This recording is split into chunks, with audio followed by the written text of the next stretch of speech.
Jamás me habían llamado de Houston durante todos los Apolo, nunca me llamaban directamente, porque entré en pánico. ¿Qué pasa, Houston? Bueno, pues mira, queremos que, me dijeron, la cinta de vídeo número 182231 la tienes que destruir. También hubo otros casos de desapariciones al menos parciales, es decir, gente que va por un camino y de repente aparece en un lugar diferente o crea que ha llegado a ese lugar diferente sin que tenga conciencia de ello. Y fue a Franco y me han contado que le dijo: oye, que le han dicho a Luis que destruya una cinta. ¿Y quién es ese Luis? Pues el director que tenemos en Fresnedía. Pues que la destruya, dijo Franco así. Entonces todos hacia abajo fueron uno a los dos: que la destruya, que la destruya, que la destruya. Y ya me llamaron a mí y me dijeron: la puedes destruir, no hay problema. La realidad supera cualquier ficción. Imágenes que solo van a poder ver aquí, en Cuarto Milenio. Imágenes del caso real. La triste historia de Anneliese Michel.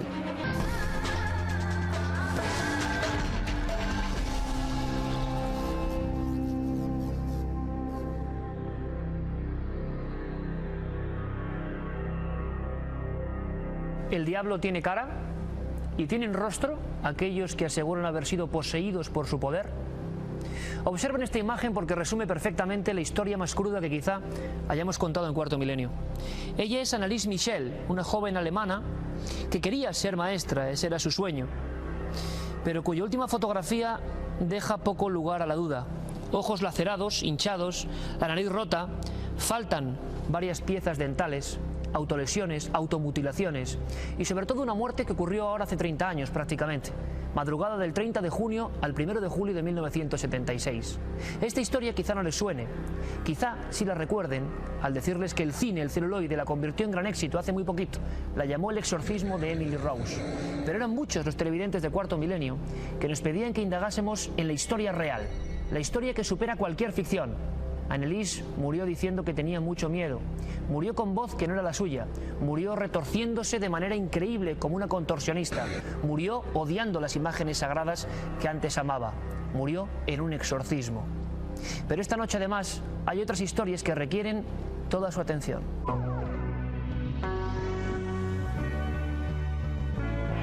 Esta noche nuestra nave del misterio viaja al espacio en busca de los enigmas que rodearon a los cosmonautas, los auténticos hombres de las estrellas. Tivisa y la Musara son lugares donde, según cuenta la tradición y los investigadores, ocurren fenómenos inexplicables. Nos hemos ido hasta allí para averiguarlo. ¿Películas donde se ejecuta la protagonista? Desde hace años se habla de las snuff movies, rodajes mortales que aún permanecen entre la ficción y la realidad. Y como siempre, seguimos analizando las fotografías insólitas que llegan hasta Cuarto Milenio. La existencia de puertas hacia otro lado, hacia otra dimensión, es algo que muchos investigadores afirman y confirman. Hay puntos concretos en todo el planeta que, aseguran algunos, son prodigiosos para la observación de extrañas luces, desapariciones insólitas, fenómenos que siempre son los mismos y que para algunos son indicativo de que allí ocurre algo anómalo. En España tenemos varios.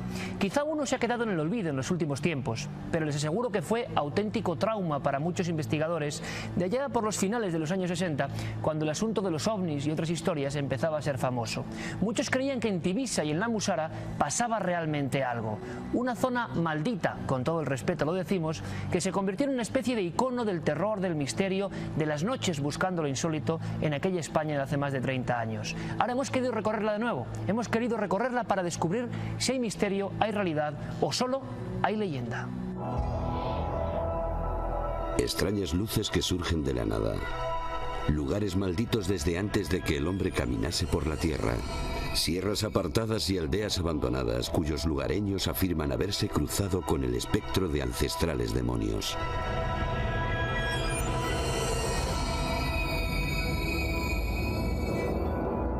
Todo esto puede sonarnos a pura ciencia ficción. Sin embargo, dentro de la provincia de Tarragona podemos visitar algunos enclaves en cuyas entrañas habita uno de los misterios más escurridizos a los que se han podido enfrentar los investigadores. Allá descubrieron un tesoro de piezas ibéricas llamado Tesoro de Tivisa, que está conservado en el Museo Arqueológico de Barcelona, y dentro de este tesoro arqueológico había una patera, que viene a ser como un plato, digamos, cincelado y con grabados, que tenía una serie de dibujos que, según los investigadores, y hablamos ya ahora ya de arqueólogos, evidentemente arqueólogos oficiales, mostraba el único testimonio de la creencia de los íberos en el más allá. Y ese único testimonio, que casualmente había sido en Tivisa, mostraba, entre otras cosas, como lugar destacado, una especie de ángeles, seres alados, que según los arqueólogos mostraba la creencia de los íberos en unos seres intermedios entre el ser humano y los dioses, una especie de ángeles, pero en el contexto que estaba hecho el dibujo era un carácter negativo. La localidad de Tivisa, en pleno corazón de la Sierra de la Llavería, comenzó su andadura por el mundo de lo inexplicable cuando en 1968 una carta al desaparecido periódico Teleexpress denunciaba un avistamiento ovni. Desde aquel entonces y hasta ahora no han cesado en este pueblo los fenómenos inexplicables. Se pueden contar por centenares el número de testigos que ha visto luces extrañas en las inmediaciones de esta pequeña localidad tarraconense. Sin embargo, lo más sorprendente con diferencia son las distintas desapariciones inexplicables que se han dado en sus inmediaciones. Hechos que se salen de lo habitual y que ha provocado que algunos investigadores piensen que este lugar es realmente una frontera entre dos mundos. Desapareció durante una semana un ingeniero francés que estaba trabajando en la construcción de la cercana central de Vandellós, y entonces, después de una semana de búsquedas y de batidas por toda la zona sin que pudiera ser localizado, apareció de repente diciendo que se había perdido en un paseo y en aparente buen estado de salud. También hubo otros casos de desapariciones al menos parciales, es decir, gente que va por un camino y de repente aparece en un lugar diferente o crea que ha llegado a ese lugar diferente sin que tenga conciencia de ello. Sales de Tivisa, viene una curva, otra curva, y en esa curva hay como una especie de masía con una ventana arqueada. Entonces yo me fijé, siempre me fijo, la miro.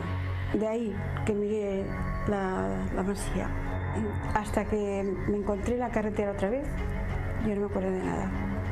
María iba tranquilamente en su coche y de repente fue como si se desvaneciera en el aire, surgiendo unos kilómetros más adelante de donde se encontraba. Para ella fueron unos pocos segundos, pero nunca sabrá con certeza el tiempo real que duró su vivencia. Había oscurecido un poco más, me encontré en el coche y no sabía dónde estaba. Si estaba bien situado mi coche o si estaba en carril contrario, y me di cuenta que estaba arriba de Faches. Me impresionó muchísimo, o sea, porque estaba desorientada totalmente cuando me vi allí. Nunca sabremos qué le sucedió a María en ese tiempo perdido, y para ella siempre será una incógnita que la acompañará para el resto de su vida. A menos de una hora en coche de Tivisa se encuentra otro lugar que tiene unas características muy similares. La Musara es una aldea abandonada en las cumbres del Baix Camp, dentro del término municipal de Villaplana. Sus habitantes la abandonaron a principios del siglo XX por una epidemia de filoxera que terminó definitivamente con su forma de vida, el cultivo de la vid. Desde entonces, mil extrañas leyendas han surgido en su entorno. En el momento en el que la Musara es desalojada, empiezan a surgir una serie de tradiciones, de leyendas, incluso de lo que se conoce por la zona como cantarellas. Son coplillas en las que se hace alusión precisamente a ese talante maldito de la Musara. Hay una concretamente que dice: madre, si marido me das, no me lo des de la Musara, porque la niebla siempre está allí y la tierra no me agrada. Es decir, esas coplillas populares denotan que hay algo extraño, muy arraigado en la Musara, que prácticamente nos ha llegado hasta nuestros días. Incluso hoy en día se dice que se están produciendo, por ejemplo, rituales de corte satánico. Hay muchas sectas que han desplazado sus locales en los alrededores de la Musara, y también son muchos los fenómenos paranormales que se dice se producen en este pueblo a día de hoy aparentemente abandonado. Otro lugar donde narraciones centenarias nos indican que desde antaño se ven luces inexplicables que deambulan por la noche en lo más profundo del bosque. pero sobre todo un sitio donde suceden desapariciones inexplicables. De un tiempo a esta parte se corrían historias de que allá pasaban cosas extrañas. De hecho, yo alguna vez que lo he visitado, aún he encontrado restos de ceremonias presuntamente demoníacas o mágicas, porque con un pueblo abandonado, pues el fin de semana y algunas noches, pues hay gente que va a hacer sus rituales del tipo que sean, ¿no? Pero de un tiempo a esta parte se viene hablando de la desaparición de personas. De entre todas las desapariciones que se han dado en este lugar, la más misteriosa de ellas es sin duda la de Enrique Martínez Ortiz, que caminando junto a un grupo de compañeros se esfumó como si su cuerpo hubiera entrado en la nada. Una persona que de la noche a la mañana decide junto con sus amigos ir a buscar robellones, él va a buscar setas y en un momento determinado se dividen en parejas, va hablando con su compañero que va delante por ese sendero estrecho que transcurre por la montaña de la Musara, y en un momento determinado su compañero nota que Enrique ha dejado de hablar. Se da la vuelta y se da cuenta de que Enrique no está allí. Vuelven al coche, había dejado llaves, había dejado cartera, dinero, iba en chándal. Es decir, no fue una desaparición forzada o consciente, sino que este hombre se evaporó, diríamos que casi en el aire. De hecho, fue buscado por los soldados del cercano cuartel de los Castillejos, la Guardia Civil del pueblo cercano también de la Selva del Camp, subieron al lugar para intentar localizarlo. Hubo batidas durante día y durante noche, noches enteras buscando a Enrique, y a día de hoy, después de más de 10 años, no se sabe absolutamente nada de él. Bosques tupidos llenos de secretos, donde la gente se extravía, o puertas a otras dimensiones, como señalan algunos investigadores. El encanto y el misterio de estos parajes siempre ha sido y siempre será parte de su eterno embrujo. El miedo de Tivisa también se ha convertido en una constante, y me explico. Incluso personas que se han acercado ahora a nivel objetivo para incluso también grabar lo que son las instalaciones, lo que queda, los recintos, las piedras de esa comarca. Bueno, un ejemplo lo tenemos, y además muy curioso, en el director de cine Óscar Aybar, que acudió para su rodaje y la documentación de la película Platillos Volantes. Una persona completamente escéptica, así me lo confesó, pero que en Tivisa y en la zona concreta de la que estamos hablando sintió algo muy especial, algo que por lo menos mucha otra gente desde el año 68 ha sentido con la misma intensidad. Algunos lo llaman el miedo de Tivisa. Yo recuerdo haber estado caminando solo, bajar del coche, caminar por ese camino y tal, y volver corriendo al coche. O sea, me pasó, de repente tuve una sensación de pánico que me descompuso por dentro, unos nervios en el estómago muy fuertes, y corrí hasta el coche. Y cuando llegué a Madrid, Iker me dice: no me digas más. Me dio un artículo de Perucho, que es un escritor catalán, que se llama La por de Tivisa, el miedo de Tivisa, que habla de una legendaria sensación de miedo que padres que no te dicen. Entonces, a partir de ahí yo soy muy escéptico con lo paranormal y con lo teológico en general, y ahí tengo que reconocer que abrí una pequeña puerta a algo que no sé lo que es todavía, pero que realmente me pasó ahí en Tivisa. Una imagen tan idílica como una niña pequeña corriendo libremente por el campo, depende cómo se mire, Carmen, puede ser realmente inquietante. Buenas noches. Buenas noches, Iker. Pues sí, eso es lo que debieron pensar Anxo, quien nos envía esta curiosa imagen cuando se encontraba en un cementerio celta de Dublín. Allí dice que captaron esta fotografía tan curiosa, Iker, y que en ningún momento vieron a ninguna niña, y mucho menos vestida de comunión y descalza, como comprobamos. ¿En un cementerio celta? Sí, como comprobamos que está en esta imagen. Pero hemos analizado, como siempre, la fotografía, Iker, y esta niña debía estar allí. Lo que no nos explicamos es por qué va descalza, por qué va vestida de comunión, y además porque va en manga corta, cuando los personajes que vemos al lado vemos que van abrigados porque es un día de frío. Bueno, realmente inquietante y sugerente esta historia. La siguiente tiene como punto objetivo el cielo, ese lugar donde muchas veces ocurren cosas aparentemente anómalas y a veces explicables. Carmen, un ovni una vez más sobrevuela Cuarto Milenio. Una imagen captada en este caso en Tulum, en México. Allí se encontraba nuestra amiga Ana, que le hace una fotografía a su marido, y cuando llegan otra vez de vuelta a España de ese viaje de vacaciones, descubren que hay algo insólito en esa fotografía. Un objeto volante no identificado. Bueno, sería eso, pero nosotros lo hemos identificado. Hemos hecho un experimento para comprobar la hipótesis de que se tratara, por ejemplo, de un pájaro. Hemos recreado en 3 dimensiones pones un ave y efectivamente coincide punto por punto con un ave de grandes dimensiones que pasaba en ese momento por ahí. O sea que no había tal ovni. No, no había ovni. ¿Qué hay en esta foto? Esta es de las que hace a uno mirar, escrutar, en este caso la naturaleza, un árbol. José Ignacio Izquierdo nos envía esta curiosa imagen desde Cádiz. Nos dice que él es estudiante de segundo de bachillerato en la Escuela de Artes de Cádiz y en el árbol del dragón, un árbol milenario, dice que ha aparecido este curioso rostro.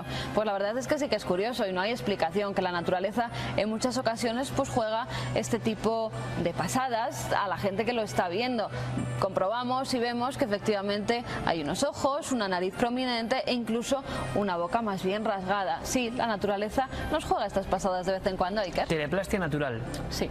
En este caso no había ovnis, pero tú sabes, Carmen, que los cosmonautas y los astronautas han visto naves extrañas o por lo menos artilugios no identificados cerca de sus naves, ¿no? E incluso dicen que en algunos de esos viajes les siguieron. Les siguieron, lo dijo Aldrin hace bien poco. Bueno, pues vamos a hablar de todo eso. Vamos a hablar, pero quizá no tanto de lo que vieron estos hombres de las estrellas, sino de lo que sintieron, del increíble cambio de conciencia que sufrieron, de cómo después su vida se convirtió en muchos casos en un misterio. Les adelanto algo, algunos hicieron experimentos de telepatía, otros fundaron centros de parapsicología, hay quien hizo incluso una búsqueda extraña del Arca de Noé. Hablo de hombres que estuvieron en la Luna solamente, otros bajaron al fondo de la Tierra en busca de libros de oro dejados por otra cultura. ¿Qué pasó? Los astronautas son célebres durante un tiempo, pero su vida después sigue siendo un misterio. El misterio de los hombres de las estrellas es el que viene a continuación aquí, en nuestro programa, en Cuarto Milenio.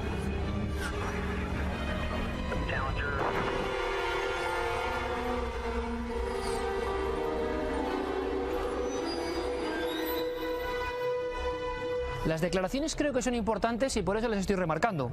Escuchen bien. En mi opinión, extraterrestres visitaron nuestro planeta. Si juzgo por las observaciones que me dieron algunos informadores, esto no deja lugar a dudas en mi espíritu. Añade, el gobierno americano, al igual que otros muchos gobiernos, posee millones de expedientes sobre observaciones de ovnis que sencillamente no pueden explicarse. ¿Saben quién dice esto? Edgar Mitchell, uno de los pocos hombres que ha visto la Tierra desde la Luna, piloto del módulo del Apolo 14. Un hombre que incluso se atrevió a ir más allá e hizo experimentos telepáticos con un hombre en la Tierra llamado Olaf Johnson. Se sabe poco de este tipo de acrobacias en busca del poder mental. Se sabe poco en torno a los ovnis que realmente vieron los astronautas y cosmonautas. En definitiva, se sabe muy poco en torno a la vida de estos hombres, hombres de las estrellas. Esta noche en Cuarto Milenio queremos abrir ese expediente oculto de la historia y nos vamos a encontrar, se lo aseguro, con grandísimas sorpresas.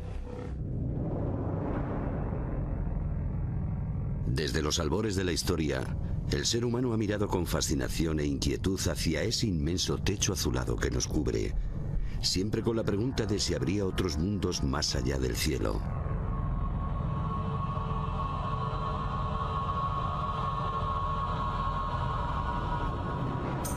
Tuvieron que pasar siglos para que el hombre lograra ese anhelo ancestral de observar a la Tierra como lo que realmente es, una parte minúscula del universo infinito. A esos hombres y mujeres que subieron al espacio, arriba, la vida les cambió para siempre. Aquel histórico primer paso que dio Neil Armstrong sobre la superficie lunar también supuso el inicio de su nueva vida. El comandante del Apolo 11, lejos ya de la fama adquirida, acabó embarcándose en aventuras asombrosas, como si algo hubiese cambiado en su interior de manera profunda. Algo que sorprendió a muchos fueron las continuas visitas a Paysandú, Uruguay, para presenciar in situ la intensa actividad ovni que allí se producía. Una persona que ha sido protagonista en uno de estos acontecimientos extraordinarios, como por ejemplo llegar a la Luna, la vida en los campos de exterminio, las situaciones de guerra, de bombardeos, etcétera, etcétera, pues es muy difícil que los protagonistas no modifiquen su forma de ver la vida, su forma de estar en el mundo. Pero sin duda la expedición más conocida y extraña de todas fue la efectuada en 1976 a las entrañas de la Cueva de los Tallos, en Ecuador. Armstrong formaba parte de una comitiva anglo-ecuatoriana que pretendía investigar a fondo este recóndito lugar de la selva.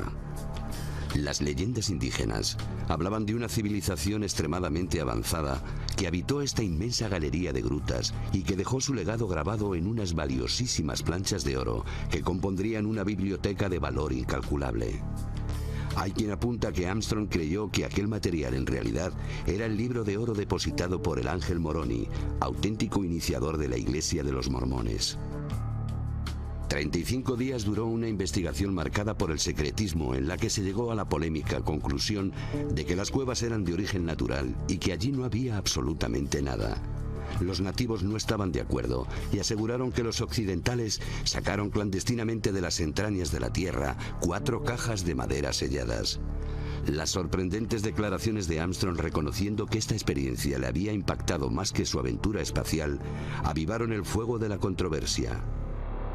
Los encuentros con objetos volantes no identificados han sido una constante entre los hombres del espacio. El astronauta Gordon Cooper aseguró haber visto 2 veces uno de estos artefactos en el espacio.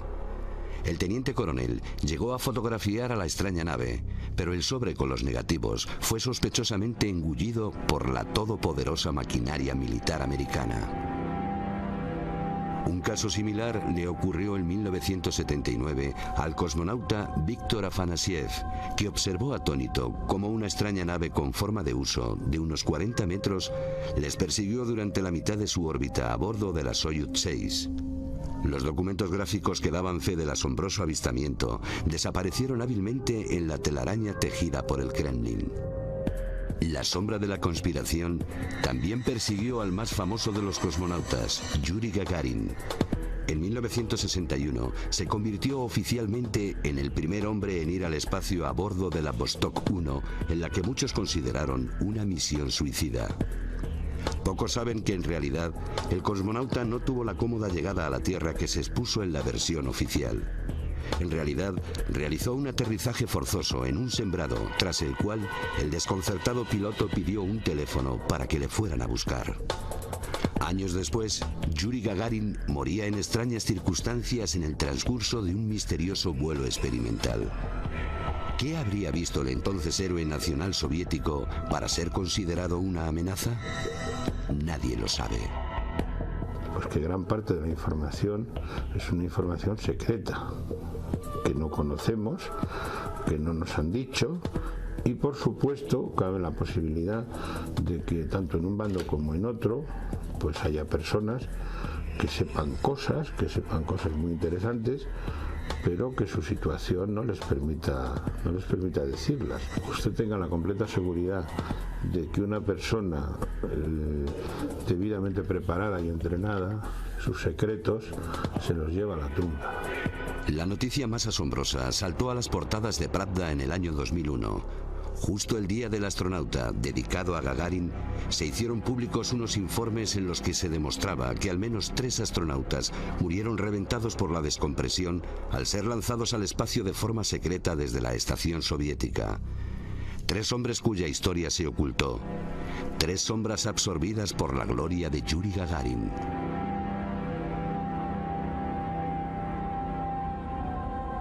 En pleno siglo XXI, el espacio nos sigue hipnotizando, creando en el ser humano esa dosis tan equilibrada de temor y admiración que muy pocas cosas consiguen. Seguimos mirando al cielo con la certeza de que alguien o algo nos observa a través de esos millones de ojos luminosos que perforan el cielo, a los que llamamos estrellas.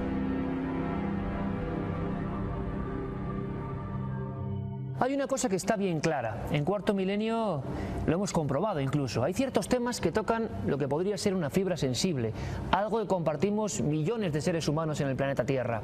Uno de esos temas arquetípicos que nos recuerdan quizá viejos sueños del ser humano por alcanzar el espacio es el asunto de los viajeros a las estrellas. Y hay que decir que si hay una persona que puede responder con autoridad a alguna de esas cuestiones, esa es sin duda don Luis Ruiz de Gopegui, doctor en Ciencias Físicas y director de programas espaciales de la NASA en España. Fue director, por ejemplo, de Fresnedillas, la estación espacial donde se hizo el seguimiento de aquella noche mágica de hace más de 35 años, donde cumplimos un sueño de siglos, pisar la Luna, aunque hay mucha gente que todavía lo duda, ¿verdad, don Luis? Buenas noches. Sí, buenas noches. Eso va a ser como la gran bestia negra del mundo del espacio, ahora con internet, sigue habiendo preguntas. Hace poco, don Luis, había una encuesta preocupante que muchísimos alumnos estadounidenses no creían que su propio país había llegado a la Luna. ¿Cómo es posible?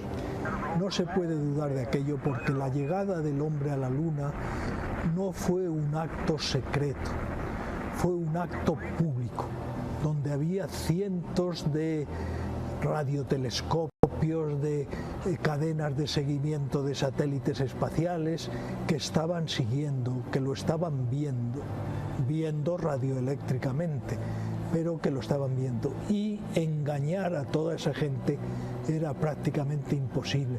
Se dejaron en la Luna instrumentos científicos, estuvieron durante 10 años mandando datos a la Tierra. Esto lo han estudiado cientos y cientos de científicos. ¿Cómo se va a engañar a todo este mundo? Ahora, pues decir que la huella, pues que es muy profunda. La bandera, que la bandera era de aluminio y no ondeaba, porque en las fotografías no ondean las banderas. Lo que pasa es que estaba hecha ondulada.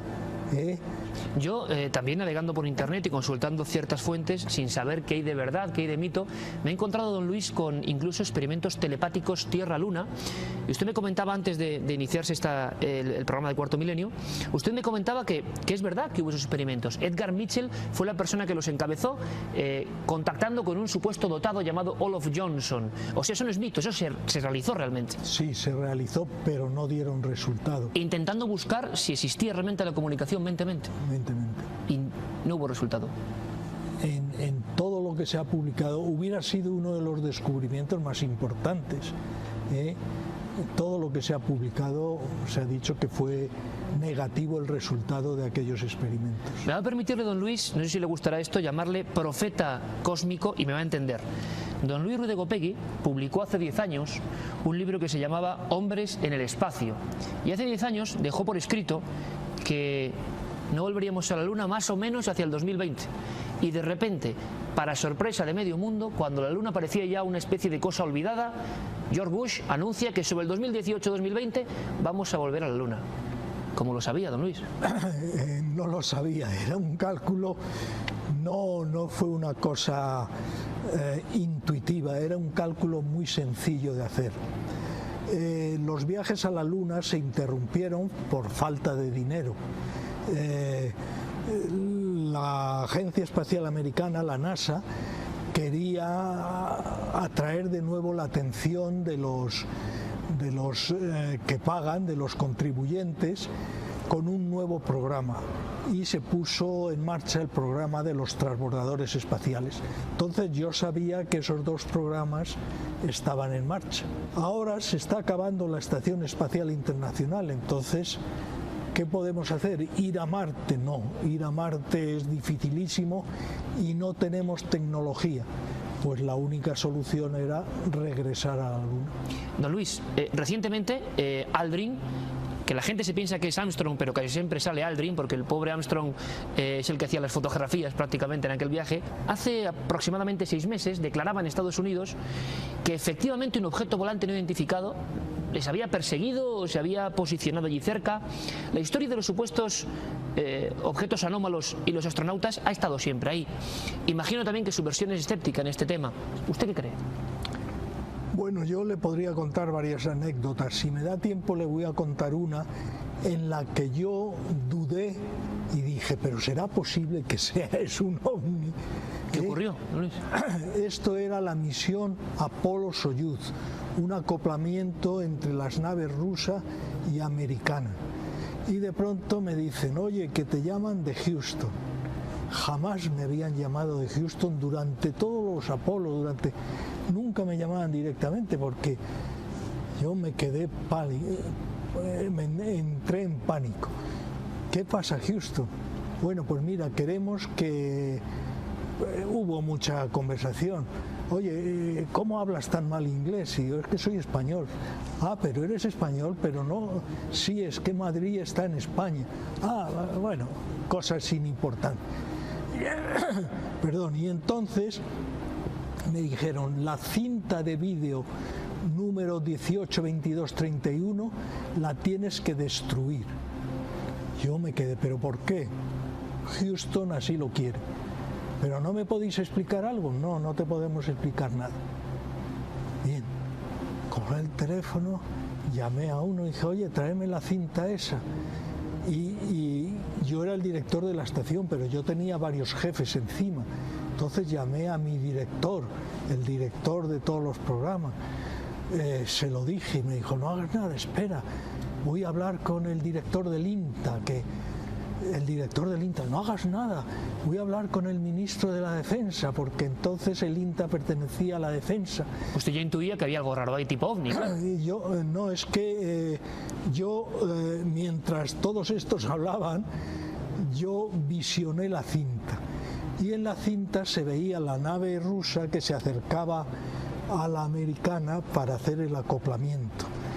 Y en un extremo de la imagen se veía un punto blanco. Y los que estaban viéndola conmigo, que yo reuní en mi despacho a unos cuantos de confianza, me decían, eso es un ovni. Yo decía, que no puede ser un ovni, hombre. Gopegui, tú quieres que lo lleve en la frente escrito, ovni, eso es un ovni, que no es un ovni, pero yo dudaba, decía esto que sea. Y entonces, pues el ministro dijo, esperar que se lo voy a preguntar a Franco. Y fue a Franco y me han contado que le dijo, oye, que le han dicho a Luis que destruya una cinta. ¿Y quién es ese Luis? Pues el director que tenemos en Fresnedía. Pues que la destruya, dijo Franco así. Entonces todos hacia abajo fueron uno a los dos, que la destruya, que la destruya, que la destruya. Y ya me llamaron a mí y me dijeron, la puedes destruir, no hay problema. Pero todo esto tardó varias horas. En estas horas yo había llamado a Cabo Kennedy, que tenía un íntimo amigo americano, y se lo conté. Dijo, pues no sé nada, espera que me informe y te llamo enseguida. Al cabo de un rato me llamó, todavía no me habían dicho que la destruyera, y me llamó y me dijo, ¿has visto la cinta? Sí, pero no he visto nada raro, una lucecita, tal, pero nada. Dice, escucha el audio, no te preocupes del vídeo, escucha el audio. Yo puse el audio fuerte, escuché, y era el comandante americano, el astronauta americano, comandante de la nave, que los rusos venían y se movían y decía, estos hijos de puta de los soviéticos no saben controlar una nave espacial. Pero en Houston oyeron aquello y dijeron, Dios mío, si se enteran los rusos. O sea, que el problema estaba en el audio y no en el supuesto ovni, don Luis. El supuesto ovni era que teníamos poca iluminación y la nave llevaba un mástil y al final del mástil una luz de posición. Nosotros no veíamos el mástil por tener poca iluminación y veíamos la luz de posición. Y esa es la vez que he estado más cerca de un ovni. Don Luis, usted hizo un libro que para los que nos gusta el espacio pues ya tiene característica casi de mítico, se llama Mensajeros Cósmicos, Ciencia y Enigma de los Extraterrestres. Hay una dedicatoria muy emotiva en la que usted dice que pasó muchas horas soñando con extraterrestres. Yo no sé si cada vez es más incrédulo si pueden existir extraterrestres realmente. Otra cosa sería que vengan hasta aquí o no, pero ¿sigue creyendo un hombre de ciencia como usted que quizá en el espacio infinito haya otras gentes como nosotros o no? Sí, creer lo creo, pero cuando hablo con la gente les digo, esto es como discutir sobre el sexo de los ángeles. A mí, ¿qué más me da que haya otra civilización si no entro en contacto con ella? Entonces, lo que yo querría es entrar en contacto con otra civilización. Creer, hombre, el universo es infinito y ahora dicen que hay infinitos universos, o sea pero a mí lo que me gustaría es entrar en contacto. Y por eso, como sé que no voy a entrar en contacto, pues he escrito una novela de ciencia ficción en que imagino, en que figuro todo esto.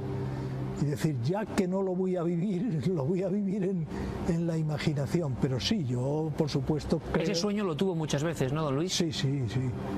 Por supuesto creo que puede haber otra civilización. Lo que ya creo que es muy difícil es que podamos comunicarnos con ella. Pues yo, don Luis Rodrigo Otegi ha estado con nosotros, doctor en ciencias físicas, director de programas espaciales de la NASA durante 30 años. Yo creo que la persona, sinceramente, que más de cerca y con entusiasmo ha vivido toda la evolución que ha sido la conquista de ese infinito. Y yo le digo, le doy las gracias por estar en Cuarto Milenio y le digo de corazón que ojalá se equivoque y ese sueño podamos compartirlo. Eso me gustaría a mí también. Muchísimas gracias, don Luis. Gracias a ustedes. Y ahora les pido un poco de templanza y de sangre fría para abordar nuestro siguiente tema. Espero que sea un mito, pero lo cierto es que mucha gente cree en ello. Cree que hay películas divulgándose por el mundo, en cenáculos más o menos prohibidos y extraños, donde se rodaron de verdad escenas de muerte. Esto lo conocemos casi todos gracias a Alejandro Amenábar y su maravillosa película Tesis. Pero la pregunta es, ¿y si fuera verdad? Vamos a intentar indagarlo, vamos a intentar meternos, se lo aseguro, en un mundo bastante oscuro.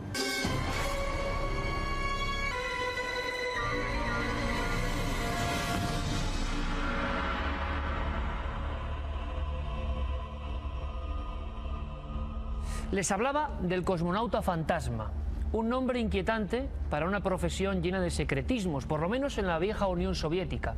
Y me explico. En el año 2001, el periódico Pravda, organismo oficial durante tanto tiempo de esa zona del planeta, afirmaba que ni más ni menos había habido 3 personas. Los nombres en un principio eran X1, X2 y X3, es decir, anónimos, que habían sido lanzados al espacio antes de Yuri Gagarin y que habían muerto por la descompresión. Si esto es verdad, estos informes fueron ocultados durante 40 largos años. Pero es que la perestroika desempolvó otras historias igualmente apasionantes. El cosmonauta fantasma, ¿quieren conocerlo? Pues aquí tenemos una foto donde realmente está. Ha investigado este asunto nuestro compañero Gerardo Peláez. Gerardo, buenas noches, amigo. Hola, Iker, muy buenas noches. ¿Qué es esta foto? ¿Quiénes son estos hombres? Esta foto corresponde en la época en plena Guerra Fría, para situar a la gente, cuando había una batalla campal entre Estados Unidos y la Unión Soviética por la llegada al espacio. Cualquier cosa, cualquier suceso que rompía un poco todas las estrategias era considerado un fracaso y cualquier triunfo evidentemente se ensalzaba más de la cuenta. Pues esta foto corresponde a un grupo de cosmonautas rusos en la puerta misma del Kremlin, posando ante los periódicos y los medios de comunicación soviéticos. Y en esta foto hay algo muy curioso. ¿En quién tenemos que fijarnos, Gerardo? Nos tenemos que fijar en la persona que está en el medio. Concretamente se llama Iván Istosnikov. Istosnikov, un coronel cosmonauta, efectivamente, del ejército ruso. Y ahora, cuando nos pongan nuestros compañeros la siguiente foto, ahí está, vemos que ha desaparecido por arte de magia. Y esta es la fotografía que a nivel oficial se publica en todos los dosieres, libros, periódicos, no la real. Efectivamente, es la fotografía que la política soviética difunde en todos los estamentos y la que figura en cualquier archivo, en cualquier libro, en cualquier revista, en la que ya Istosnikov no está presente. Los documentos oficiales habían eliminado a alguien. La pregunta es ¿por qué? ¿Qué había hecho ese hombre? ¿Por qué molestaba? ¿Por qué? Sí, realmente él no molestaba, pero lógicamente él estuvo embarcado en una misión que fue un fracaso estrepitoso para la Unión Soviética y lógicamente eso no se podía dar a conocer. Entonces aquí le vemos en diferentes fotografías tomadas. Era un hombre bastante admirado y reconocido, de prestigio reconocido. Y muy conocido, por lo tanto. En la Unión Soviética. Y lo que ocurre, como en tantas otras ocasiones, fruto de la casualidad, se descubre toda la historia, la trama de este hombre, de Iván Istosnikov. En una subasta en Estados Unidos, en Sotheby's, que es una famosa firma de subastas, pues un periodista americano muy conocedor y admirador también de la aeronáutica y de todo lo que rodea la carrera espacial en aquella época, adquiere un lote de fotografías y documentos desclasificados del régimen soviético referentes a todas estas misiones. El lote, el propietario era el tripulante de la Soyuz 3, que tiene mucha relación con este hombre. Y ahí descubre este hombre que creo que se llama Mike Arena, sí, efectivamente, una fotografía con el fantasma, entre comillas, en carne y hueso, presente. Ahí está, Michael Arena, que así se llamaba este periodista, descubre esa fotografía que veíamos antes, en la que aparecen los 6 cosmonautas rusos. Está firmada, está dedicada porque los 6 eran grandes amigos y lógicamente la hicieron a modo de recuerdo. Lo que le extraña a él es que él ya había visto esa fotografía, pero sin la presencia ya del cosmonauta fantasma. Y las comparó, claro. Las comparó y cuando vio lógicamente que había una persona que en la fotografía oficial desaparecía, era borrada del mapa, empezó a investigar. ¿Y qué le había pasado a este hombre? hombre? ¿Por qué fue borrado, nunca mejor dicho, de la historia? Este hombre era el piloto de la Soyuz 2. Era una nave que tenía una misión en su momento en el espacio, que era una misión relacionada con un ensamblaje que tenía que realizar otra nave, la Soyuz 3. Pues bien, esa misión era muy importante para la Unión Soviética porque la misión anterior había fracasado y habían muerto todos los tripulantes. Entonces hubo un problema, impactó un meteorito, como aquí vemos, sobre la nave y cuando se acercó la Soyuz 3 para intentar ejecutar la misión, vieron que había desaparecido tanto el cosmonauta fantasma como un pequeño perro que se llamaba Cloca, que la acompaña. Es una especie de pequeña laica que iba con este hombre y ambos desaparecen en el espacio. Desaparecen de forma misteriosa. Los archivos que se han encontrado sobre el capitán de la Soyuz 3 dicen, o él especula con varias posibilidades. Una de ellas puede ser que lógicamente hubiera un sabotaje, un fallo, algo mecánico que hubiera provocado que hubieran desaparecido. Y otra, estas dos tal vez muchísimo más inquietantes, habla de posible suicidio, que no aguantó la presión y lógicamente pues ese suicidio. Incluso habla de una posible abducción por parte de alguna fuerza extraterrestre, alguna nave o algo. Él baraja todas estas posibilidades porque desde luego le resulta extrañísimo que un compañero a poquitos metros, porque estaban realmente cerca las dos naves, desaparezca de la nada, se desfume como si nada y lógicamente la nave quedara vacía. Por lo tanto, así desapareció este hombre, como una sombra, decimos en la historia. Los libros oficiales simplemente lo borraron del mapa. Pero hay un último dato inquietante. Sí, que parece de guión de película de espionaje, desde luego. Michael Arena, este periodista, tras todas las pesquisas que hizo, llamadas de teléfono y muchísimas presiones que tuvo que aguantar, logra contactar con el piloto de la Soyuz 3. El que le vendió las fotos. Efectivamente, y la última persona que vio con vida a este hombre, a Stoshnikov. Pues bien, cuando logra contactar con él, un 1 de julio de 1995 tenía la cita, 24 horas antes este hombre muere misteriosamente. Lo dejamos ahí, Gerardo, muchas gracias. Gracias a ti, Iker. Da la impresión de que la historia de la cosmonáutica rusa pues sigue envuelta en cierto secretismo. ¿Parte de leyenda? ¿Se podrá corroborar esto algún día? ¿O son simplemente leyendas urbanas tras el telón de acero? Lo cierto y verdad es que ese hombre en las fotos oficiales no aparece y estaba ahí. En su día ni siquiera llegó a ser noticia, no salió en ningún periódico, no le dejaron aparecer, se convirtió para siempre en el cosmonauta fantasma. Ahora nosotros hablamos de otras cosas que sí han sido noticia, que han estado ahí y que han llamado la atención en los 5 continentes. Noticias del misterio, noticias de Cuarto Milenio. Quizá pensaban que el fenómeno Da Vinci ya tocaba su fin, que después de la película megataquillera en los 5 continentes ya no había nada más que añadir. Pues se equivocan.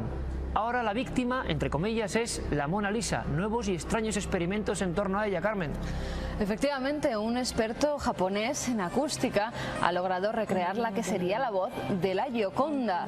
A través de complejos cálculos y mediciones, el doctor Matsumi Suzuki ha obtenido el registro conocido como huella de voz de la famosa Mona Lisa de Leonardo. Los científicos midieron la estructura ósea, obtuvieron un modelo del cráneo y configurando el volumen de la mandíbula y la nariz, se consiguió recrear su sistema de resonancia. También se ha intentado obtener la voz de Leonardo, pero según los expertos es mucho más complicado porque la barba que lleva esconde algunos de los rasgos de su rostro. La noticia que viene a continuación es una de esas absurdas, extrañas, increíbles, pero ciertas. Un hombre ha sido devorado esta misma semana por los leones del zoo de Kiev, en Ucrania. Todo se produjo cuando el ucraniano de 45 años se introdujo en la jaula de los leones y comenzó a chillar «Dios me salvará si es que existe». Acto seguido, uno de los leones se tiró a su garganta y el resto de animales se encargó de devorar el cuerpo de este hombre que quería poner a prueba a Dios. Yo creo que sobra cualquier comentario. Y hablando de animales, la criptozoología, la investigación sobre nuevas especies, sigue dando frutos. Hay quien dice que ya el mundo está completamente explorado, que está todo catalogado, que ya no hace falta seguir más allá. Caramba, y de repente en el sitio más insólito, más inesperado, nuevas y extrañas especies. Carmen. Un equipo de biólogos de la Universidad Hebrea de Jerusalén ha descubierto un ecosistema prehistórico dentro de una cueva. Los investigadores hallaron varias especies de crustáceos desconocidas y otros invertebrados parecidos a los escorpiones. Según los expertos, el ecosistema podría tener 5 millones de años de antigüedad, época en la que el mar Mediterráneo cubría una parte de Israel. Se han analizado ya muestras de ADN de los animales que al parecer eran ciegos y según los científicos se trata de ejemplares únicos y completamente desconocidos para la ciencia. A mí esto realmente me asombra, Carmen. Oficialmente no debían existir. Oficialmente también todo está más o menos descubierto, pero ahí estaba el protoescorpión ciego y sus amigos, los invertebrados, en una pequeña cueva de Israel. real. Por cierto que ahora bajamos, haciendo espeleología humana, a unas cuevas mucho más profundas, a las que conectan con lo más extraño de la mente humana, porque ¿es posible que haya cintas de vídeo donde se registren asesinatos auténticos de personas? ¿Es posible que lo que contaba Alejandro Amenábar en Tesis sea una realidad? ¿Es posible que en Internet estas supuestas cintas criminales hayan obtenido carta de libertad? ¿Cuánto hay de verdad y cuánto de mito? Vamos a intentar descubrirlo. Snuff Movies, películas donde el protagonista no puede volver a hacer cine porque ha sido ejecutado. Snuff Movie, mito, ficción o hay algo de verdad. Desde hace años se viene especulando con la existencia de películas distribuidas en círculos muy restringidos en las que se muestran torturas, violaciones, mutilaciones y asesinatos llevados a cabo con el único fin de ser reflejados por las cámaras. Son conocidas en algunos círculos como Snuff Movies. ¿Pero existen realmente? ¿O se trata de una leyenda urbana gestada en los años 90? Las historias que se cuentan nos hablan de jóvenes que son llevadas mediante engaños a un estudio clandestino que en realidad es una cámara de torturas. Una vez allí da comienzo un infernal calvario con todo tipo de vejaciones y abusos de tipo sexual. Poco a poco van entrando en escena elementos de tipo sadomasoquista y la práctica de las más refinadas y crueles torturas. A medida que avanza el macabro rodaje, las agresiones se van haciendo cada vez más brutales y la sangre no tarda en hacer acto de presencia.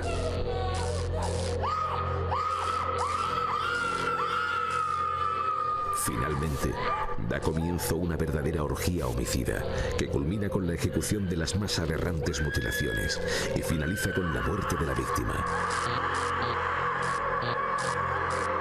que después de lo padecido recibe su final como un acto de misericordia.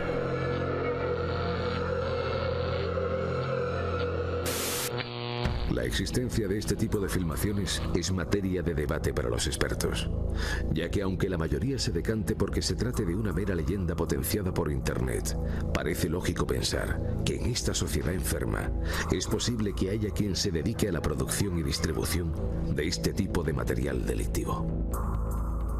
Los rumores sobre estas grabaciones las relacionan con redes pedófilas, ritos satánicos o círculos secretos de misteriosos personajes acaudalados.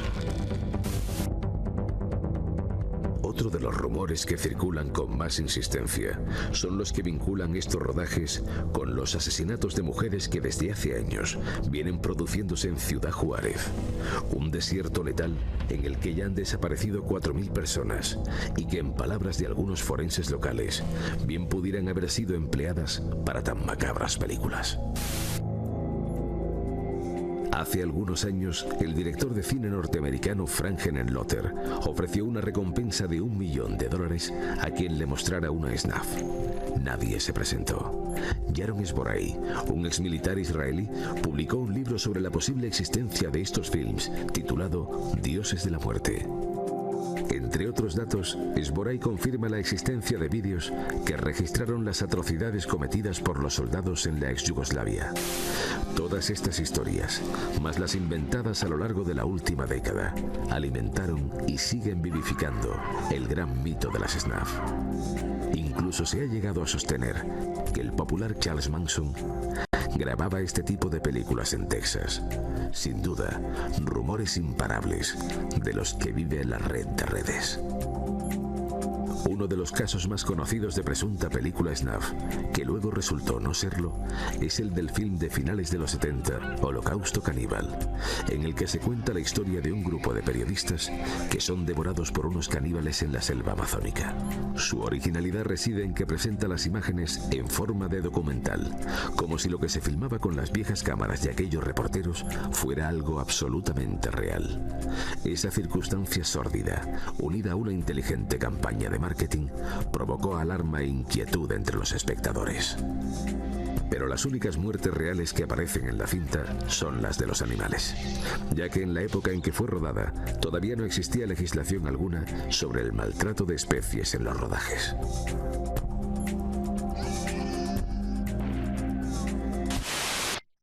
Así pues, por lo que sabemos, aún no ha aparecido ninguna de estas grabaciones, y es posible que nunca aparezca. Sin embargo, también es posible que en estos mismos instantes, en alguna habitación aislada de la que no pueden escapar los gritos, una víctima inocente esté viviendo ante la cámara un destino peor que la misma muerte. Un destino que quedará grabado para siempre. Ante todo, una advertencia, y muy clara: esto no es ninguna snuff movie, sería un delito, por supuesto. Es una recreación de nuestro compañero Jorge Blas, para que ustedes se hagan una idea de lo que ocurre en esas películas, si es que existen. Nos acompaña una persona que puede arrojar luz sobre este tema tan oscuro, tan tenebroso, y que está alcanzando tanta fama a nivel de mito del siglo XXI a través de Internet, de la red de redes. Él es Jesús Palacios, escritor, crítico de cine. Su última obra, muy recomendable, versa sobre el mago de Hitler, Jan-Erik Hanussen. Pero su primer libro, y lo tengo aquí casi como una reliquia, se llamaba Goremanía, guía definitiva del cine gore, ese cine que tanto espanto provoca en algunos. Y yo no sé, Jesús, buenas noches, bienvenido. Hola, buenas noches. Si esto de las snuff es algún tipo de gore extremo, de cine de vísceras, pero llevado a la realidad extrema. Hombre, como tú muy bien decías, lo que es, en el caso de que existan las snuff movies, es un delito, es un crimen, es un asesinato además en primerísimo grado, con todo tipo de alevosía y premeditación posible, y por tanto es una aberración confundirlo, en cualquier caso, exista o no, creamos en él o no, con cualquier tipo de cine gore, de cine de terror, de cine truculento, por muy visceral, por muy exagerado, por muchas tripas y sangre que pueda tener ese cine, que siempre es, insisto, cine de ficción, y por tanto nada tiene que ver con lo que serían estas supuestas snuff movies. Hemos mencionado Internet varias veces, Jesús. Hemos dicho que la red de redes está causando una especie de estado de expectación. Hay muchos foros que hablan de supuestas snuff. Ahora todo el mundo puede colgar un vídeo en la red y dejarlo ahí. Pero esto nace, este mito nace antes incluso que la red.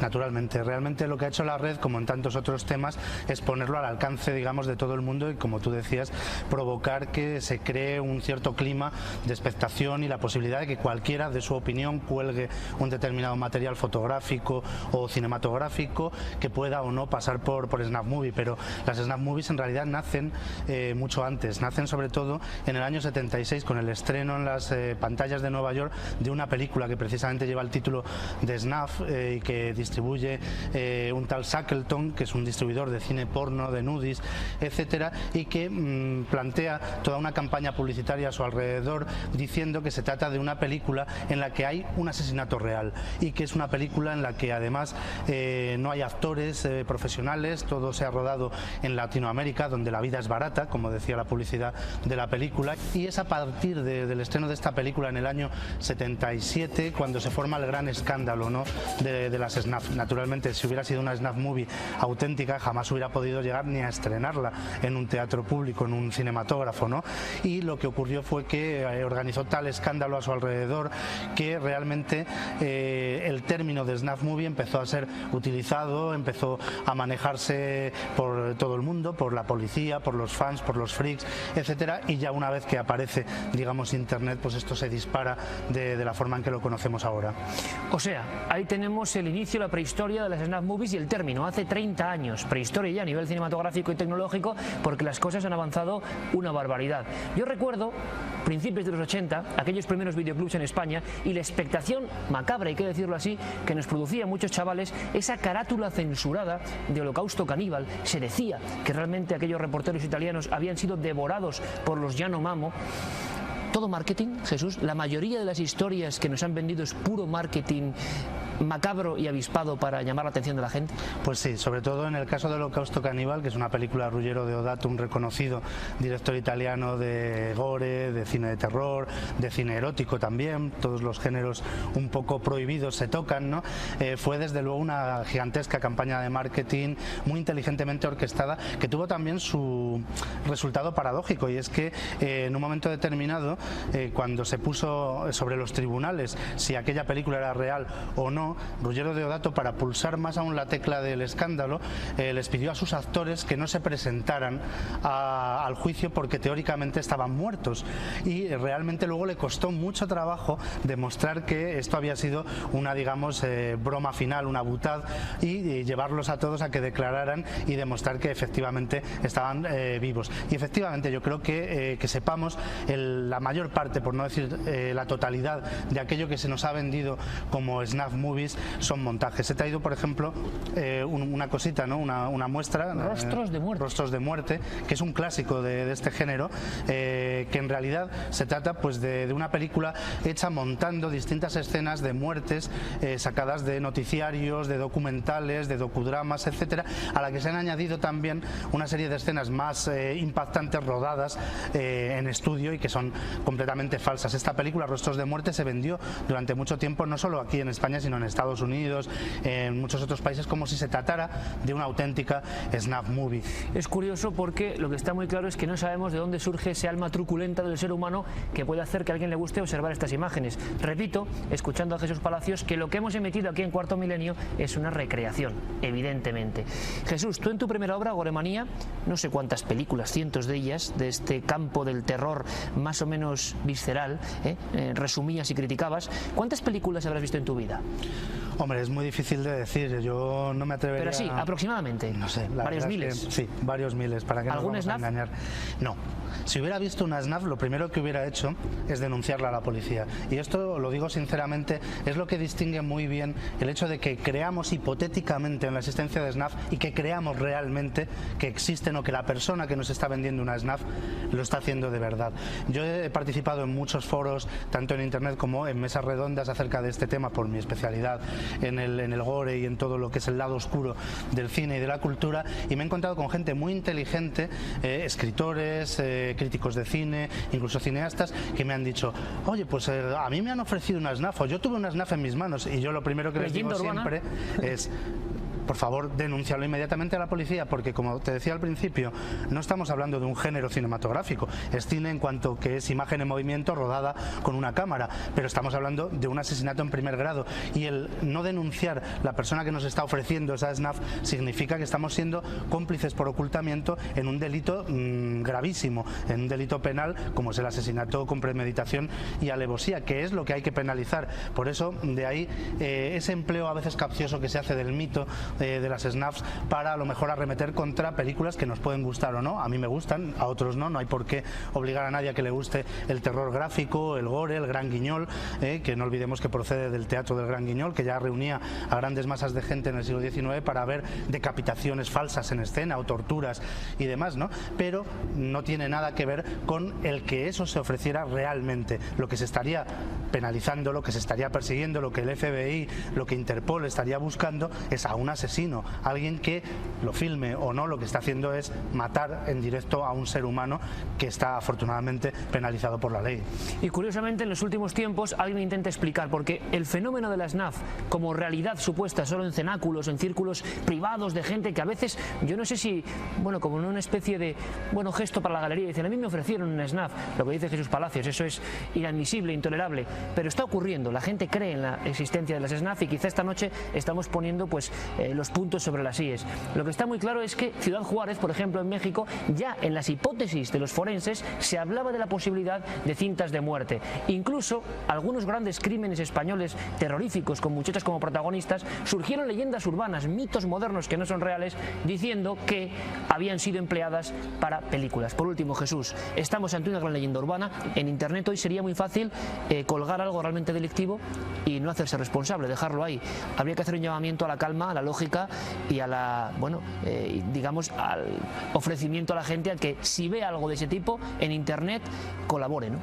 Sí, pero que lo haga con muchísimo tacto y muchísimo cuidado, precisamente por lo que estábamos hablando, porque es muy fácil crear paranoias, crear todo tipo de conflictos o de alarmas sociales en base a cosas que todavía no sabemos muy bien lo que son, si son o no son, y que sobre todo muchas veces se tiende a crear confusionismo. Por desgracia, no todos los programas son como este y muchas veces se tiende a lo contrario, ¿no? El caso que tú citabas de las niñas de Alcácer fue tristemente famoso porque ofreció una explicación, digamos, SNAF paralela a la posiblemente real, que de alguna manera llenaba las expectativas del público, incapaz a lo mejor de admitir la existencia de criminales de esa calaña y que prefiere una fantasía paranoide, una gran conspiración a un hecho real tan terrible como este. Por eso yo diría que siempre con muchísimo tacto y siempre con mucho cuidado, lo que hay que tener en cuenta fundamentalmente es que las snuff movies, de existir, no son películas en el sentido cinematográfico, en el sentido de un género cinematográfico, cinematográfico y no tienen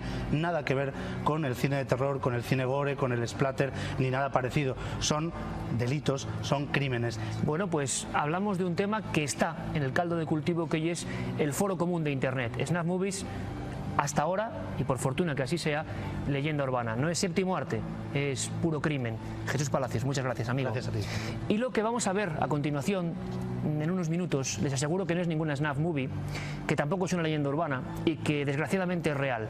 Unas imágenes que pueden herir la sensibilidad de nuestros telespectadores y que se corresponden con un caso que se ha llevado a la gran pantalla también. Hay ciertos paralelismos. Es una historia que de verdad produce escalofríos. Annalise Michel, la auténtica protagonista de la historia de El exorcismo de Emily Rose, una película que ha batido récords de taquilla y que mucha gente nos ha preguntado si es real o no. La realidad supera cualquier ficción. Imágenes que solo van a poder ver aquí, en Cuarto Milenio. Imágenes del caso real, la triste historia de Annalise Michel.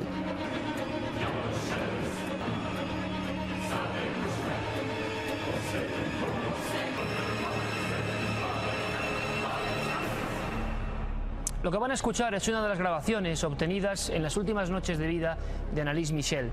Se estaba efectuando su propio exorcismo, un exorcismo oficial practicado por la Iglesia alemana, un exorcismo con resultado de muerte. Para la Iglesia había varios condicionamientos que hacían óptimo este viejo ritual, entre ellos la xenoglosia, quizás hablar lenguas extrañas o desconocidas para la poseída, la presunta siempre poseída. Van a escuchar ustedes un fragmento de esta inserción sonora que causó un auténtico impacto en toda Alemania en su época, hace ahora 30 largos años.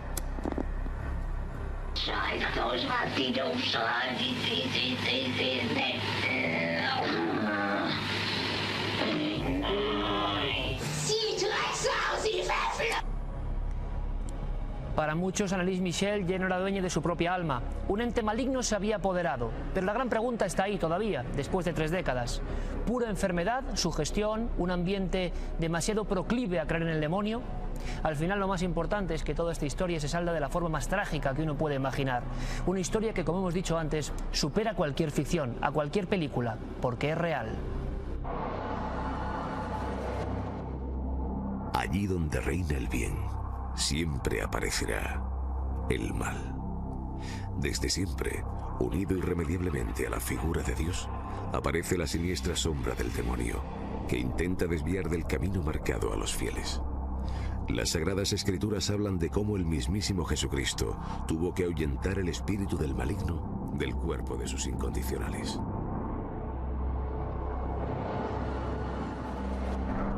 En la Edad Media, cualquier mal no conocido que sobrepasase los escasos conocimientos de la época era achacado a la mano de Satán.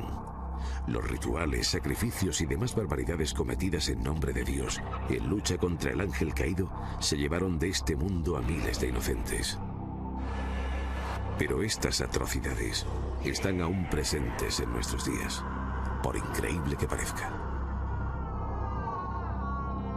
Hace años hubo un caso que sacudió al viejo continente y que enfrentó a los 2 sectores más radicales de la Iglesia Católica. Esta es la terrible historia de Annalise Michel.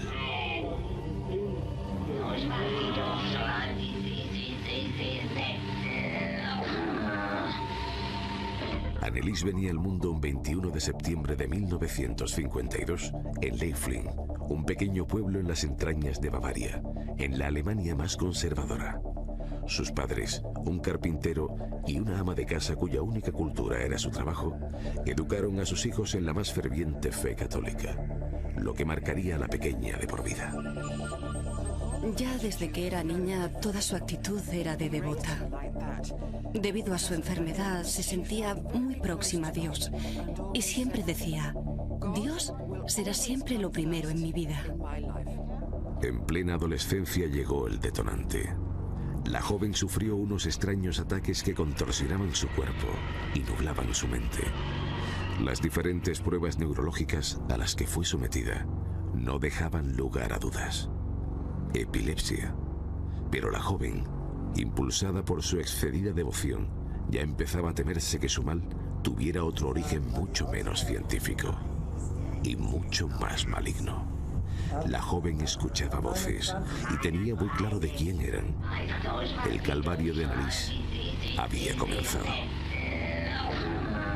La medicación contra su enfermedad surtía efecto, pero la extraña presencia seguía atormentándola. Sin embargo, sabía que si hacía públicas sus alucinaciones, la gente la tomaría por loca y no lograría su ansiada meta, llegar a ser maestra. Su angustia era tal que trató de lanzar un mensaje subliminal de ayuda, aprovechando un trabajo de universidad. Solo el título era inquietante: Tratando con el miedo. Tras varias peregrinaciones a santos lugares buscando respuestas y soluciones, Annalise tuvo una reveladora aparición mariana. Debía hacer frente al peor de los enemigos de la cristiandad, a aquello que le llevaba meses atormentando, al mismísimo demonio. Y para eso no necesitaba sus medicinas. Y a partir de este instante comienza a agravarse la extraña enfermedad de Annalise Michel, la auténtica protagonista de esa película que arrasó en taquilla hace no mucho tiempo, El exorcismo de Emily Rose. Una enferma, José Miguel Gaona, psiquiatra, buen amigo de este programa. El entorno religioso exacerbado es condicionante, por ejemplo, para que alguien pueda creerse una cosa aparentemente alejada de este siglo XX, cuando ocurrió este hecho, como es ser poseída por el demonio. ¿Influye mucho? Sin lugar a dudas, un entorno religioso, con una ética, con una educación que haya sido rígida en torno al mismo, y además dentro de una familia que lo haya capacitado de tal manera y lo haya encauzado también justamente en esa dirección, es el ingrediente que le faltaba a esta Emily Rose alemana, por así decirlo, para que sufriera una serie quizá de patologías, una serie de enfermedades mentales, o no. Eso es lo que vamos a desvelar a lo largo del programa. Carmen, tú en tu libro de la Iglesia y sus demonios enfocaste varios casos. El de esta muchacha, curiosamente, no es muy conocido. Se conoce el que dio origen a la película El exorcista, del que un día hablaremos. Se conocen varios, pero hay similitudes, por ejemplo, en el siglo XX, con muchachas más o menos de esta edad que creyeron ser poseídas y que casi acabaron muriendo. Sí, hay similitudes. Además, lo que decía el doctor Gaona, pues es cierto, en un entorno muy religioso, porque en este caso la familia de Annalise Michel incluso obligaba a la niña, para expurgar sus pecados, a dormir en el suelo. Incluso en invierno, en la fría roca del suelo, dormía allí. También habían tenido algo para la familia que no se había resuelto muy bien. La madre de Annalise, justamente unos años antes de que ocurrieran todos estos hechos, se había quedado embarazada de otro hombre que no era su marido. ¿Un trauma? Sí, un trauma que se queda además en toda la familia, porque son señalados por los de su comunidad. Además, ese niño que llega a nacer muere a los 8 años en extrañas circunstancias, y ello, según la familia, es la marca del demonio. Es algo que les dice que ese niño no debía estar allí, no debía nacer, porque era el hijo del pecado. Una cosa, Carmen, decíamos, ¿algún caso comparable en nuestro país, por ejemplo? Creo que hay poquísimos, ¿no? Que lleguen a ser bien estudiados médicamente. Hay pocos. Nos encontramos en los años 70, uno de ellos en Zaragoza, que es estudiado por un exorcista oficial, el padre Francisco de Paula Solá, que en aquella época pues estaba de religioso en un convento que además era colegio de niñas. Allí él empieza a ver como una de las alumnas, incluso las monjas, le dicen que una de las alumnas está haciendo cosas muy extrañas, que en clase no atiende a las profesoras, que incluso se empiezan a mover los objetos, los pupitres en torno a esta niña, y que se han dado cuenta de que cuando van a comulgar ella esconde la hostia consagrada y no saben qué hace con ella. Efectivamente, hacen varias pruebas con ella. Francisco de Paula Solá incluso mete en algunos sobres que estaban vacíos algunas estampas religiosas, y en otros los deja completamente vacíos. Los sobres vacíos ella los coge sin ningún miedo, sin ningún pudor, pero en cambio los sobres en los que hay metido alguna estampa religiosa no quieren ni tocarlos, porque dice que la queman las manos. Esto es uno de los símbolos de los presuntos endemoniados, el rechazar todo aquello que es sagrado. También descubren que efectivamente guarda esas hostias consagradas para luego posteriormente dárselas a su hermano, que pertenecía a un grupúsculo satánico. Se realizaban las contramisas con esas hostias consagradas. Es decir, y hablamos, creo, de los años 30. Sí, efectivamente. efectivamente, Iker, hablamos de los años 30, esa niña logra salir de ese estado, la realizan un exorcismo en la misma capilla del colegio, donde siempre, según las palabras del sacerdote Francisco de Paula Solá y de las monjas que le ayudan a realizar este ritual, esta niña sale volando por encima de los bancos y va a dar al altar de la iglesia, y allí es donde, después de varias horas, logran sacarle esos supuestos demonios de su cuerpo. Pero hay una cosa que vamos a ir comprendiendo en la historia de Anneliese Michel, son las extrañas contorsiones. El cuerpo cada vez más delgado, más decrépito, pero capaz de flexionarse de una forma extraordinaria. ¿Esto es posible? ¿Esto tiene una explicación psiquiátrica? La fuerza que se llega a desarrollar es tan brutal que si en algunas ocasiones intentamos sujetar a dichas personas para que no se flexionen de tal manera, los huesos incluso pueden llegar a fracturarse. Es decir, es tal la fuerza que se puede llegar a ejercer. Voces, contorsiones, sansonismo, una fuerza extraordinaria. Carmen decía otro de los elementos, aversión a las figuras religiosas, una especie de repugnancia repentina ante lo que antes era un objeto amado. ¿Pero qué fue ocurriendo con Anneliese Michel? Vuelvo a advertirles de la dureza de este reportaje. Aquí están las imágenes, los documentos, la crónica en negro, nunca mejor dicho, de una historia que conmovió la Alemania de los años 70 y que no ha sido conocida hasta precisamente hoy, 30 años después, cuando el cine la ha recuperado. Anneliese Michel y su historia. Anneliese empeoró. Los ataques eran ya continuos. La imagen era dantesca. La joven se retorcía como fuera de sí, cambiando el tono de voz, blasfemando e insultando a todo ser humano que se le acercase. Los padres, cada vez más desesperados, desconfiaban de los médicos y daban credibilidad a la demoníaca versión de su hija. Pese a los consejos del neurólogo exigiendo que volviese a medicarse, solo vieron una solución: la iglesia. En un principio, las altas instancias eclesiásticas denegaron la posibilidad de hacer el exorcismo a Anneliese. Según ellos, la joven no presentaba ninguno de los síntomas propios que recoge el Rituale Romanum, es decir, hablar en idiomas desconocidos, exhibir una fuerza física desproporcionada, manifestar repulsión por objetos sagrados y conocer hechos muy distantes en tiempo y espacio. La recomendación fue clara: que siguiese con el tratamiento médico. Tras varios intentos más y un empeoramiento del estado de la joven, en el que ya demostraba animadversión a los objetos sagrados, por fin llega el momento.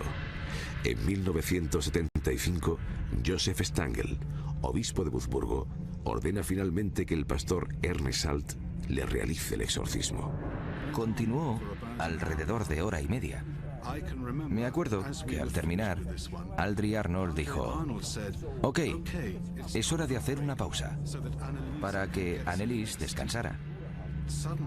De repente, ella empezó a gritar: ¿descansar? Aquí no se descansa. Esto continúa sin parar. Durante varios meses, la joven fue sometida a sesiones de hasta 7 horas diarias. Los testigos que las presenciaron hablaban de sucesos aterradores, giros inconcebibles en un ser humano, convulsiones de una fuerza tal que tenían que atarla a la cama y ser sujeta por 3 personas. Y lo más sorprendente de todo, varios demonios que se manifestaban a través de la boca de la joven. Caín, Judas Iscariote, Lucifer, Nerón o Adolf Hitler estaban dentro de Anneliese. Hubo una ocasión, era el 31 de octubre de 1975, en que se manifestaron 6 demonios, que incluso se dieron nombres a sí mismos. El procedimiento con estos 6 demonios duró unos 40 minutos. Se defendieron y murmuraron cosas, sobre todo al oír «Santa María, llena eres de gracia». Como alguien, cuando no puede hablar, Santa María. Les costó mucho pronunciar estas palabras, pero entonces los 6 demonios se marcharon y durante un tiempo breve ella fue libre. Aún hay más. El suceso fue aprovechado por el sector más conservador de la Iglesia para hacer propaganda en contra de las reformas aprobadas en el Concilio del Vaticano II. Según estos, Anneliese Michel fue elegida por Dios para purgar los pecados de la corriente más renovadora de la Iglesia. Cintas con el escalofriante sonido de los gritos de la joven durante los exorcismos fueron hábilmente repartidas por las iglesias de Alemania. He realizado miles de exorcismos y de estas cintas he escuchado las suficientes. Escuchando su voz y observando su comportamiento, se puede asegurar definitivamente que el diablo está presente.